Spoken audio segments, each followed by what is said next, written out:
Hey guys, check out this story from the Bible in Acts chapter 4, verses 1 through 20 if you want to follow along. Hey there! We've been talking about launching our faith in Jesus this month. Are you ready to put on your pretend astronaut helmet and blast off for another great adventure as we read another story from the Bible? Let's put on our helmets and count down to blast off. Are you ready? 3, 2, 1, blast off! Our mission today is to go to outer space, come back to Earth, and tell everyone we know about what space is like. If you met an astronaut, you'd want to know what outer space is like, wouldn't you? Astronauts learn all sorts of things in space that help us learn about things like the weather and the Earth and the planets. You and I have never been to space, but did you know you have something important to share with other people too? We can tell others about the most important thing ever, the story of Jesus. We're going to learn in our Bible story today about some people who shared God's story. Our Bible story today is from the book of Acts. This is Peter and John.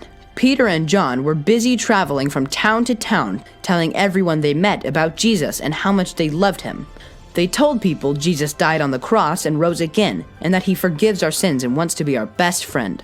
Peter and John were in one town talking about Jesus and performing miracles in his name, when some city leaders got pretty mad at them for talking about Jesus. They captured Peter and John and put them in jail overnight. Peter and John sat in jail thinking about what they were going to say the next day when the leaders told them to stop talking about Jesus. The next day, some men got Peter and John out of jail and brought them before the rulers. The rulers asked, "Who is giving you power to do these miracles and talk about Jesus?" Peter and John could have kept quiet, but instead they had courage. They said, "It is by the power of Jesus. We have to tell his story.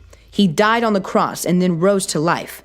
He is the only one who can save us from our sins." Again, the rulers told Peter and John to stop telling the story of Jesus. Do you think Peter and John stopped? No! They knew that God wanted them to tell his story, and they knew that God would help them. So they said, "We cannot stop sharing the story of Jesus." Wow! Peter and John had a lot of courage. They knew that God wanted them to share the story of Jesus with everyone. And did you know that we can share God's story too? When you have exciting news to tell people, you can't wait to tell others about it. We have the most exciting news in the world. Jesus made us and loves us and wants to be our best friend. We can tell others about Jesus, and if you get scared, God can give you courage like he gave Peter and John courage. So remember this story of Jesus is the best story ever, and we can share God's story with others.